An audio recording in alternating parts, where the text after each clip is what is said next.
ابھی محمد رسول اللہ عرب کی دھرتی پر نہیں آئے ہیں، ابھی اللہ کے آخری نبی دنیا میں ان کا جنم نہیں ہوا ہے، آپ کے جنم سے 40 یا 50 دن پہلے کا واقعہ ہے۔ یمن کا ایک بادشاہ ہے، اس کا نام ابرہہ ہے۔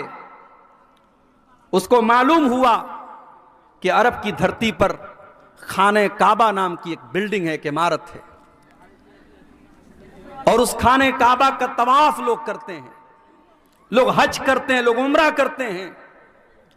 اس نے اپنے یمن کی راجدھانی صنعاء کے اندر ایک بہت بڑا اس نے عمارت بنوائی، اسٹرکچر بنوایا، اور حکم دیا کہ آج کے بعد یمن کے لوگ ان کو حج کرنا ہوگا، ان کو عمرہ کرنا ہوگا، وہ خانہ کعبہ نہیں جائیں گے، وہ مکہ نہیں جائیں گے، وہ میرے اس بنائے ہوئے گھر کا طواف کریں گے اور یہاں آ کر کے وہ اپنی عبادت کریں گے۔ وہ ابرہہ عیسائی تھا، کرسچین تھا، لیکن خانہ کعبہ کا احترام ان مشرکوں کے دل میں بھی تھا۔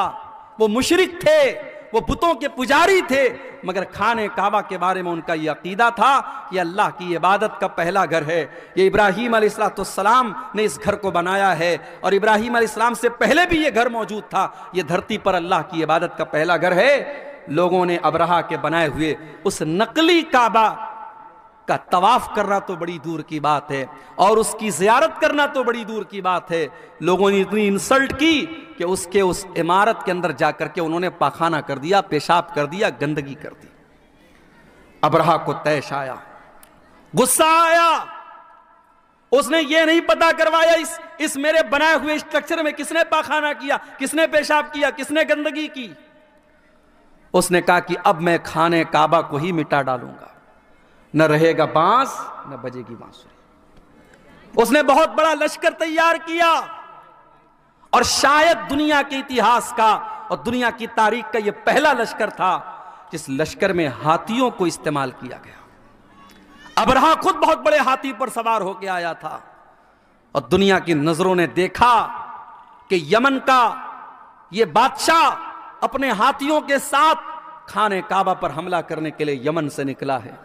اور جب مکہ کی سرحدوں میں داخل ہوا، اس کے سپاہیوں نے کچھ اونٹوں کو پکڑ لیا، کچھ اونٹ تھے وہاں پر، ان اونٹوں کو پکڑ لیا اور ان اونٹوں کو اپنا بنا لیا۔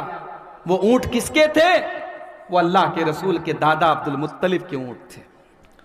عبد المطلب کو پتا چلا ابرہہ کے سپاہیوں نے میرے اونٹوں کو پکڑ لیا ہے۔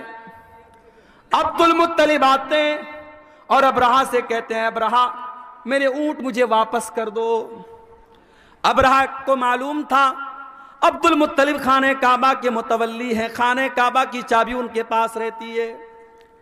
اے عبد المطلب، میں تو تمہیں بہت نیک انسان، بہت اچھا انسان سمجھتا تھا، تم تو بہت میرے معیار سے بہت کمتر نکلے۔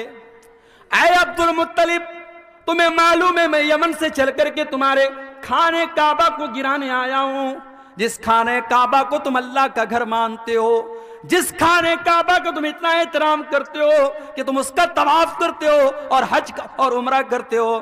اے عبد المطلب، اس خانہ کعبہ کی تم کو کوئی چنتا نہیں ہے، اور تم اپنے اونٹوں کو میرے پاس لینے کے لیے آئے ہو۔ اس کا مطلب یہ ہوا کہ تمہیں اپنے اونٹوں سے زیادہ پیار ہے، تمہیں خانہ کعبہ سے کوئی پیار نہیں ہے۔ اب ذرا جواب سننا عبد المطلب کا۔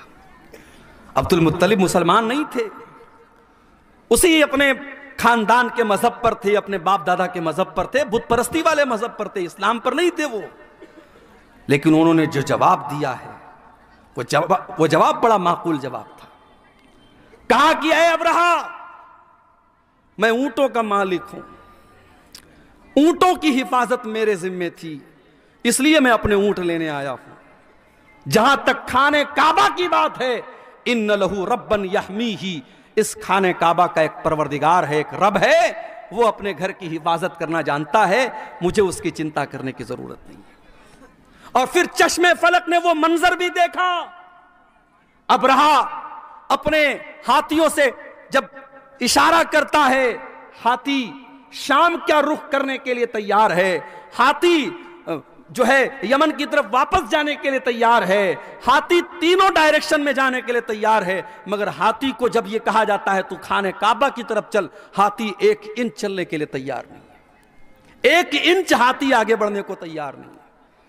اس کے بعد دنیا کی نظروں نے یہ دیکھا، ہاتھیوں پر آئے ہوئے اس لشکر کا خاتمہ کرنے کے لیے اللہ تعالیٰ نے بارود نہیں برسایا، اللہ تعالیٰ نے توپ کے گولے نہیں برسائے، اللہ تعالیٰ نے فرشتوں کی فوج کو نہیں بھیجا، بلکہ اللہ نے کیسے اپنا عذاب نازل فرمایا، أَلَمْ تَرَ كَيْفَ فَعَلَ رَبُّكَ بِأَصْحَابِ الْفِيلِ۔ اے نبی، کیا آپ نے دیکھا کہ اللہ تعالیٰ نے ہاتھی والوں کے ساتھ کیا کیا؟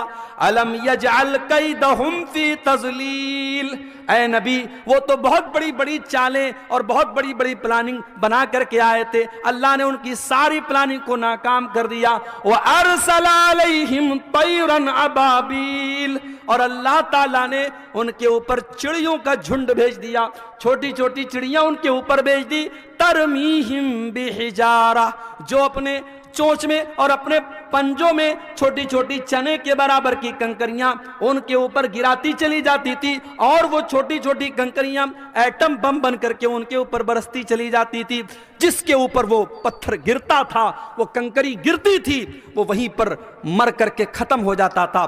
فَجَعَلَهُمْ كَعَصْفٍ مَّأْكُولٍ، اللہ تعالیٰ کے حکم سے وہ اتنے بدبختی کے ساتھ ان کا خاتمہ ہوا، كَعَصْفٍ مَّأْكُولٍ، جیسے کھایا ہوا چارہ ہو، جیسے گائے اور بکری کو آپ نے دیکھا ہوگا جب وہ چارہ کو کھا لیتا ہے اور کبھی کبھی اس کے منہ سے وہ بچا ہوا چارہ نکلتا ہے، اس چارے کی طرح ان کی ڈیڈ باڈی پڑی تھی، ان کی سڑی ہوئی لاشیں پڑی تھی، ان کی ٹوٹی پھوٹی لاشیں پڑی تھی۔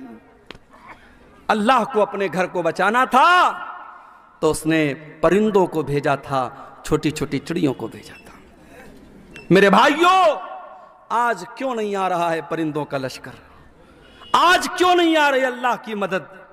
کیا یہ سوال ہمارے اور آپ کے دماغ میں نہیں پیدا ہوتا؟ بالکل پیدا ہوتا ہے۔ اور جو نظم میں نے پڑھی ابھی آپ کے سامنے خطبے کے بعد، اس نظم کے آخری شعر میں بھی یہی شکوہ کیا ہے شورش کاشمیری نے، حق پرستوں کی اگر کی تو نے دل جوئی نہیں، تانا دیں گے بت کے مسلم کا خدا کوئی نہیں۔ اے اللہ، کیا یہ دور بھی دیکھنا تھا کہ لا الہ الا اللہ اور اللہ اکبر کی صداؤں کے اوپر آج شرک اور کفر کی صدائیں بھاری پڑتی ہوئی نظر آ رہی ہیں؟ اے اللہ، آج تیرے گھر کے اوپر، تیری مسجد کے اوپر، تیری عبادت خانے کے اوپر اے اللہ آج شرک کے اڈے بنائے جا رہے ہیں، اے اللہ بت خانے بنائے جا رہے ہیں۔ اے اللہ، کیا یہ دن بھی دیکھنا تھا حق پرستوں کی؟ اے اللہ، اگر تو نے مدد نہ کی، کل دنیا کہے گی مسلمانوں تمہارا خدا کہاں چلا گیا۔ یہ شاعر نے بڑا سچا شکوہ کیا ہے۔ میرے بھائیوں، ہمیں تو شکوہ ہے اپنے پروردگار سے، مگر ہمارے رب کا بھی ہم سے ایک شکوہ ہے، اور آج یہی میرا موضوع ہے کہ اللہ کی مدد کیوں نہیں آ رہی ہے؟ کون سی ایسی چیزیں ہیں جس کی وجہ سے آج اللہ کی مدد نہیں آ رہی ہے؟ دعاؤں میں تو کوئی کمی نہیں ہو رہی ہے، یہاں سے لے کر مکے تک دعائیں ہو رہی ہیں، امام حرم دعا کر رہے ہیں، تہجد میں نہ جانے کتنے مسلمان دعائیں کر رہے ہیں، دعائیں تو بہت ہو رہی ہیں، دعاؤں میں اثر کیوں نہیں ہے؟ میرے بھائیوں، اللہ کی مدد کیوں نہیں آ رہی ہے؟ اس سوال کا جواب قرآن میں دیکھو، جو آیت کریمہ میں نے آپ کے سامنے پڑھی ہے سورہ محمد کی آیت ہے، اور اللہ تعالیٰ اس آیت میں اپنے نبی کے صحابہ سے کہہ رہا ہے، یا ایھا الذین آمنوا ان تنصروا اللہ ینصرکم ویثبت اقدامکم، اے ایمان والو، اگر تم اللہ کی مدد کرو گے۔ اب یہاں ایک چیز اور نوٹ کر لیجیے، ہماری اتنی اوقات نہیں کہ ہم اللہ کی مدد کر سکیں، نا، اللہ کی مدد کا مطلب کیا ہے بھائی؟ اللہ کیا ہماری مدد کا محتاج ہے؟ نہیں، مدد تو چھوڑ دو، اگر کوئی نمازی، کوئی زکوٰۃ دینے والا، کوئی روزہ رکھنے والا، کوئی حج کرنے والا، کوئی عمرہ کرنے والا اگر یہ سمجھتا ہے کہ اس کی عبادت سے اللہ کو کوئی فائدہ پہنچ رہا ہے، اللہ کا کوئی بھلا ہو رہا ہے، یا اللہ کو کوئی فیض پہنچا رہا ہے، اپنے دماغ سے یہ کیڑا نکال دو۔ اللہ کے نبی فرماتے ہیں، اللہ تعالیٰ کہتا ہے یا عبادی، اے میرے بندو، لو ان اولکم وآخرکم وانسکم وجنکم کانوا علی اتقى قلب رجل واحد منکم، اے میرے بندو، جتنے انسان ہیں اور جتنے جنات ہیں اور جتنے پہلے کے لوگ ہیں اور جتنے بعد کے لوگ ہیں، سارے کے سارے لوگ اگر متقی بن جائیں، پرہیزگار بن جائیں، اللہ سے ڈرنے والے بن جائیں، دنیا میں سب سے نیک انسان کے جیسے بن جائیں، اللہ فرماتا ہے ما زاد فی ملکی شیئا، اے میرے بندو تم سب کے سب متقی اور پرہیزگار بن جاؤ، پھر بھی میری سلطنت میں کوئی اضافہ ہونے والا نہیں ہے۔ اور اے میرے بندو کان کھول کر کے سن لو، جتنے آدم کی اولاد ہیں اور جتنے جنات ہیں اور جتنے پہلے کے لوگ ہیں اور جتنے بعد کے لوگ ہیں، سب کے سب میرے نافرمان ہو جائیں، سب کے سب اللہ کی نافرمانی کرنے لگے، گناہ کرنے لگے، ما نقص من ملک شیعہ، میری حکومت میں، میری سلطنت میں، میری بادشاہت میں کوئی کمی آنے والی نہیں ہے۔ اللہ کو کوئی فائدہ نہیں ہے اور ہماری اتنی اوقات نہیں کہ ہم اللہ کی مدد کر سکیں۔ تب اس آیت کا کیا مطلب ہے بھائی؟ یا ایھا الذین آمنوا، اے ایمان والو، ان تنصروا اللہ ینصرکم، اگر تم اللہ کی عبادت کرو گے، اگر تم اللہ کی مدد کرو گے، اللہ تمہاری مدد کرے گا۔ یہاں اللہ کی مدد سے مراد کیا ہے؟ اللہ کے دین کی مدد، اللہ کے دین کی مدد۔ اگر تم اللہ کے دین کی مدد کرو گے، اگر تم اسلام کی مدد کرو گے، اگر تم اسلام کی حفاظت کرو گے، اگر تم اللہ کے دین کا تعاون کرو گے، اگر اپنے طاقت کے ذریعے، اپنے مال کے ذریعے، اپنے علم کے ذریعے، اپنے جسم کے ذریعے تم اللہ کے دین کی مدد کرو گے، اللہ تمہاری مدد کرے گا۔ اب ذرا مجھے ایک سوال کا جواب دینا۔ ڈھول بجا اس گاؤں کا نام ہے۔ میرے بھائیوں ذرا اپنے دلوں پر ہاتھ رکھ کے بتانا، صبح آنکھ کھلتی ہے تب سے لے کر رات میں بستر پہ جانے کے ٹائم تک ذرا غور کرنا، ہر شخص غور کرے، ہم اللہ کے دین کی کتنی مدد کرتے ہیں؟ ہماری ذات کے ذریعے اللہ کے دین کو کیا ملا؟ اپنے لیے تو بہت کچھ ہم نے کر لیا، بچوں کے لیے بہت کچھ کر لیا، بیوی کے لیے بہت کچھ کر لیا، گھر والوں کے لیے بہت کچھ کر لیا۔ ہمارے 24 گھنٹوں میں ہم نے اللہ کے دین کے لیے کیا کیا؟ کتنے منٹ ہم نے خرچ کیے، کتنا پیسہ ہم نے خرچ کیا، کتنی انرجی ہم نے خرچ کی؟ میرے بھائیوں اللہ کی مدد ایسے نہیں آئے گی۔ ان تنصروا اللہ ینصرکم، جب تم اللہ کی مدد کرو گے اللہ تمہاری مدد کرے گا، اور اللہ تمہاری مدد ہی نہیں کرے گا وَيُثَبِّتْ أَقْدَامَكُمْ، بڑے سے بڑی سپر پاور تمہارے سامنے آ جائے، بڑے سے بڑے ہتھیار تمہارے سامنے آ جائیں، تمہارے پیر کے اندر کبھی لغزش نہیں آئے گی، اللہ تمہارے قدم کو جمع کر کے رکھ دے گا۔ اور یہی فرق ہے میرے بھائیوں ہمارے بیچ میں اور نبی کے صحابہ کے بیچ میں۔ نبی کے صحابہ اللہ کے دین کی مدد کے لیے ہر وقت تیار رہتے تھے۔ ذرا جنگ احد کا منظر دیکھو میرے بھائیوں، جنگ احد میں چند مسلمانوں کی غلطی سے جیتی ہوئی جنگ ہار گئے مسلمان اور سارا پانسا پلٹ گیا، اللہ کے پیارے نبی زخمی ہو گئے۔ اصل میں بار بار یہ جو ہے نا مائک اس کی وجہ سے دباؤ کی وجہ سے جھک جا رہا ہے، اس کا کیا علاج ہے؟ یا تو اس کو بار بار پکڑے رہیں۔ جنگ کا پاسا پلٹ گیا اور جیتی ہوئی جنگ مسلمان ہار گئے۔ بڑے غور سے سننا میرے بھائیوں، جنگ مسلمان ہار گئے، اللہ کے نبی زخمی ہوئے، آپ کا چہرہ لہو لہان ہو گیا اور 70 صحابہ کرام بھی شہید ہو گئے۔ یہ سب کچھ کب ہوا؟ جنگ احد کے اندر، غزوہ احد کے اندر نبی موجود ہیں اور اس دنیا کے سب سے بہترین لوگ یعنی مسلمان صحابہ کرام موجود ہیں، اس کے باوجود صحابہ کرام کے رہتے ہوئے اور نبی کے رہتے ہوئے یہ جنگ مسلمان ہار گئے۔ آج ہمیں اور آپ کو کیا لگتا ہے؟ ارے بھائی ایسا کیسے ہو سکتا ہے؟ جب ہم اللہ کے ماننے والے، اللہ کے دین پر چلنے والے، ایسا کیسے پاسبل ہے؟ ہماری مسجدوں کے ساتھ کوئی غلط کیسے کر سکتا ہے؟ ہماری مسجدوں پر کوئی انیائے کیسے ہو سکتا ہے؟ یہ تو اللہ کی عبادت کا گھر ہے۔ ہمیں ایسا لگتا ہے کہ نہیں لگتا؟ یہ سوال پیدا ہوتا ہے کہ نہیں ہوتا ہے؟ اب ذرا سوچو میرے بھائی، ہم تو بڑے گرے پڑے مسلمان ہیں، ہم لوگ تو بڑے گنہگار مسلمان ہیں، سر سے پیر تک گناہوں میں لت پت ہیں۔ سوچو جب صحابہ کے دور میں یہ حالت ہوئی ہے، ایک غلطی، صرف ایک غلطی کی ہے صحابہ نے، چند صحابہ نے، جن کو اللہ کے نبی نے تعینات کیا تھا پہاڑی کے اوپر، یہاں سے ہٹنا نہیں، 50 لوگوں کو تعینات کیا تھا، اور جب جنگ مسلمان جیت گئے اور مال غنیمت کو حاصل کرنے لگے تو ان 50 میں سے 40 صحابہ وہاں سے ہٹ گئے اور صرف 10 لوگ بچے، اور خالد بن ولید رضی اللہ تعالیٰ عنہ جو ابھی مسلمان نہیں ہوئے تھے، انہوں نے پیچھے سے حملہ کر کے جیتی ہوئی جنگ کا پانسا پلٹ دیا اور مسلمان جنگ ہار گئے۔ ایک غلطی کی وجہ سے مسلمان یہ جنگ ہار گئے۔ اس کے بعد جب مسلمان مدینہ آئے، پتہ چلا کہ مشرکین مکہ بہت بڑا لشکر لے کر کے دوبارہ حملہ کرنے والے ہیں، اور مدینہ کو ختم کرنا چاہتے ہیں، اور مدینہ کے سارے مسلمانوں کو ختم کرنا چاہتے ہیں۔ اللہ کے نبی نے اپنے صحابہ سے کہا، اے میرے صحابہ، ہم دشمن کا ویٹ نہیں کریں گے، ہم دشمن کا انتظار نہیں کریں گے، اے میرے صحابہ، ہم دشمن کا آگے بڑھ کر کے مقابلہ کریں گے۔ صحابہ کرام نے کہا، اللہ کے نبی، ہم زخمی ہیں، ہمارے بدن سے خون بہ رہا ہے، ہماری تو مرہم پٹی بھی ابھی ڈھنگ سے نہ ہوئی ہے۔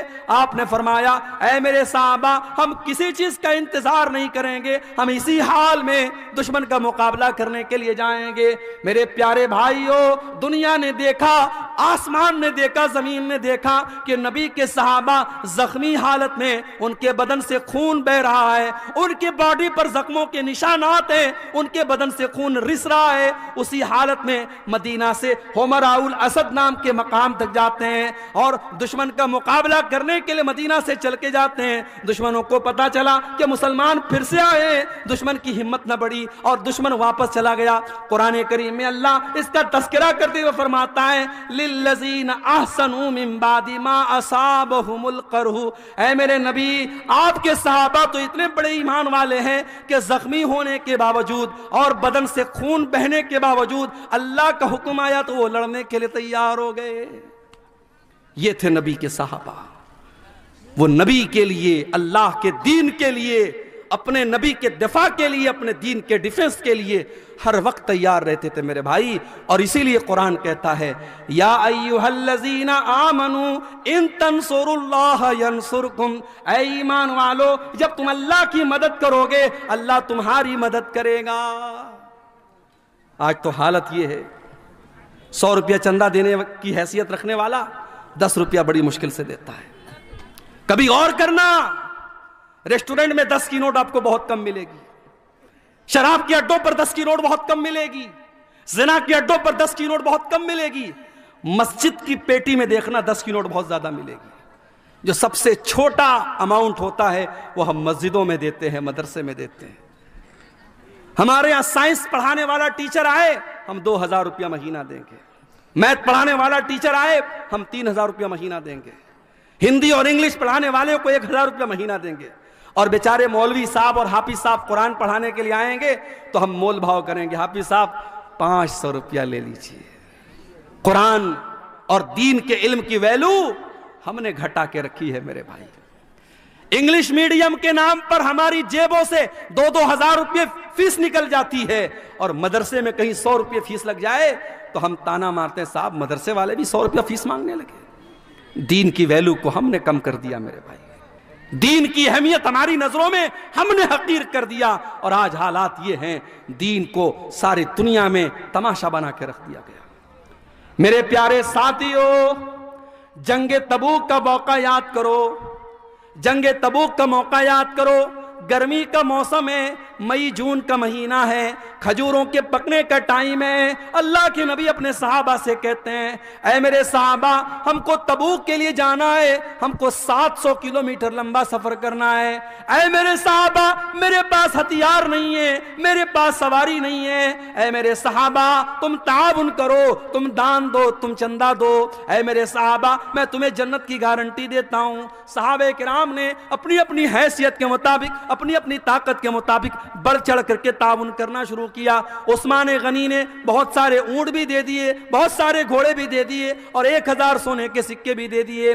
بہت سارے صحابہ غریب تھے، مزدور تھے، مزدوری کیا کرتے تھے، کوئی ایک مٹھی کوئی دو مٹھی گیہوں لا رہا ہے، جو لا رہا ہے، اے اللہ کے پیارے نبی میں یہ محنت کر کے مزدوری کر کے یہ لایا ہوں، اے اللہ کے نبی اس کو لے لیجئے۔ اللہ کے نبی سب کا چندہ لے لیتے تھے، سب کا دان لے لیتے تھے۔ اتنے میں حضرت عمر فاروق آئے۔ عمر فاروق، ان کے دل میں تمنا پیدا ہوئی، ہمیشہ نیکی کے معاملے میں ابو بکر کا نمبر سب سے آگے رہتا ہے، آج عمر کا نمبر آگے رہے گا، آج عمر آگے بڑھ کے دکھائے گا۔ عمر فاروق اپنے گھر آتے ہیں، اپنے سارے گھر کے مال کو اکٹھا کرتے ہیں اور سارے مال کو دو حصوں میں ڈیوائیڈ کرتے ہیں، اور آدھے مال کو گھر چھوڑتے ہیں اور آدھے مال کو بورے میں پیکٹ میں پیک کرتے ہیں اور نبی اکرم کے پاس لا کے رکھ دیتے ہیں۔ اللہ کے نبی پوچھتے ہیں، ماں ابقیت لأہلک، اے عمر گھر والوں کے لیے کچھ چھوڑ کے آئے ہو کہ نہیں آئے ہو؟ حضرت عمر کہتے ہیں، اے اللہ کے نبی آپ فکر نہ کریں، ابقیت لہم النصف، میں آدھا لایا ہوں اور آدھا چھوڑ کے آیا ہوں، آدھا لایا ہوں آدھا چھوڑ کے لایا ہوں، آپ چنتا نہ کریں، آپ فکر نہ کریں۔ اب حضرت عمر انتظار کر رہے ہیں کہ اب دیکھیں ابو بکر کیا لاتے ہیں۔ حضرت ابو بکر بھی تھوڑی دیر میں آئے، انہوں نے بھی اپنے سامان کا جھولا لا کر کے رکھ دیا۔ نبی نے پوچھا، ما ابقیت لأہلک، اے ابو بکر تم نے گھر والوں کے لیے کیا چھوڑا ہے؟ او لوگو، ابو بکر کی زبان پر کیا جواب آیا؟ ابو بکر کی زبان پر کیا جواب آیا؟ شاعر کہتا ہے نبی نے جو پوچھا کہ کیا ساتھ لائے تو صدیق اکبر کے ہونٹوں پہ آیا، وہاں مال و دولت کی کیا ہے حقیقت، جہاں جا لٹانے کو دل چاہتا ہے۔ ابو بکر صدیق کہتے ہیں، ابقیت لہم اللہ ورسولہ، اے اللہ کے نبی میں اپنے گھر والوں کے لیے اللہ کو چھوڑ کے آیا ہوں، اس کے رسول کو چھوڑ کے آیا ہوں۔ اے اللہ کے نبی میں گھر میں کچھ بھی نہیں چھوڑا، میں نے گھر میں جھاڑو لگا دیا، میں سب لے کے آیا ہوں، آج اللہ کے دین کو میرے مال کی ضرورت ہے۔ اے اللہ کے نبی اب میں اپنے گھر میں کچھ چھوڑ کے نہیں آیا۔ یہ نبی کے صحابہ تھے۔ میری پیاری ماں اور بہنوں، آج وہ جذبہ ہمارے اور آپ کے اندر نہیں ہے۔ اللہ کی مدد کہاں سے آئے گی؟ ہماری زندگیوں میں دین کی کوئی حیثیت نہیں ہے۔ ہماری 24 گھنٹے میں ہم اگر غور کریں ہم دین کے لیے کتنی محنت کر رہے ہیں اور دین کے لیے ہم کیا کر رہے ہیں میرے بھائیوں، ہم کچھ نہیں کر رہے ہیں۔ اللہ کا وعدہ تو سیدھا سیدھا ہے، ان تنصروا اللہ ینصرکم، جب تم اللہ کے دین کی مدد کرو گے اللہ تمہاری مدد کرے گا۔ غزوہ احد کا وہ منظر بھی یاد کرو میرے بھائی، ایک عورت آتی ہے، بتایا گیا تیرا بھائی شہید ہو گیا ہے، تیرا باپ شہید ہو گیا ہے، تیرا شوہر شہید ہو گیا ہے۔ باپ کے مرنے کی خبر سنی، بھائی کے مرنے کی خبر سنی، شوہر کے مرنے کی خبر سنی، ساری مصیبتوں پر صبر کر لیا، اور پھر کہتی ہے، او لوگو ٹھیک ہے میرے باپ کا انتقال ہو گیا، میرا بھائی شہید ہو گیا، میرا شوہر شہید ہو گیا، مجھے یہ بتاؤ کہ اللہ کے رسول کا کیا حال ہے؟ لوگوں نے کہا اللہ کے رسول بالکل صحیح سلامت ہیں۔ اس نے کہا نہیں، جب تک میں اپنے نبی کا دیدار نہ کر لوں، جب تک میں اپنے نبی کو دیکھ نہ لوں مجھے چین نہیں مل سکتا۔ لوگوں نے دیدار کرایا، لوگوں نے دکھایا، دیکھو یہ اللہ کے نبی ہیں۔ جب اللہ کے نبی کو دیکھتی ہے تو کیا کہتی ہے؟ کل مصیبت بعدک جلل یا رسول اللہ، اے اللہ کے نبی آپ کے رہتے ہوئے ساری مصیبتیں میرے لیے آسان ہیں۔ اے اللہ کے نبی آپ زندہ ہیں، آپ صحیح سلامت ہیں، مجھے باپ کے جانے کا، مجھے بھائی کے جانے کا، مجھے شوہر کے جانے کا کوئی دکھ نہیں ہے۔ اللہ کے دین کے لیے اپنا سب کچھ قربان کرنے کا جذبہ تھا میرے بھائیوں صحابہ کے اندر، وہ جذبہ ہمارے اندر نہیں ہے۔ جب تک یہ جذبہ ہم پیدا نہیں کریں گے ہم اور آپ اللہ کی مدد کے حقدار نہیں ہو سکتے۔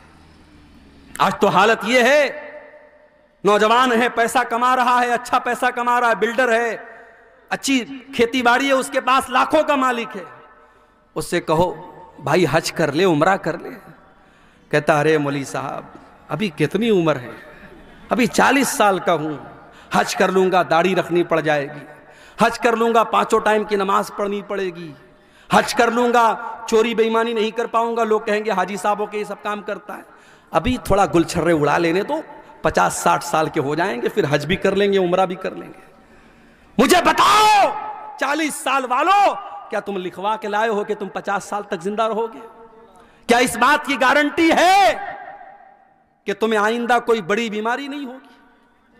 اتنی چھوٹی سی عمر میں نے اپنی آنکھوں سے دیکھا ہے میرے بھائیوں، اپنی آنکھوں سے دیکھا ہے کتنے نوجوانوں کو اپنی آنکھوں سے دیکھا ہے، کوئی ایکسیڈنٹ میں مارا گیا، کوئی گھر سے نکلا تھا سیر و تفریح کرنے کے لیے، میری وائف، میری اہلیہ کے خالہ کا بیٹا تھا، حافظ قرآن تھا، بڑا نیک بچہ تھا، عالم بھی تھا، گھر سے نکلا تھا، بقرعید کا موقع تھا، عید الاضحیٰ کا موقع تھا، اور اگر میری یادداشت دھوکہ نہیں کھا رہی شاید چوتھا دن تھا، دوستوں کے ساتھ بنارس میں وہ تفریح کرنے کے لیے، گھومنے کے لیے بائک سے نکلا، اور میری اہلیہ اپنے مائکے میں تھیں، اور ان کی جو خالہ تھیں، جو اس لڑکے کی ماں تھی، وہ بھی اپنی بہن کے گھر آئی تھیں، اور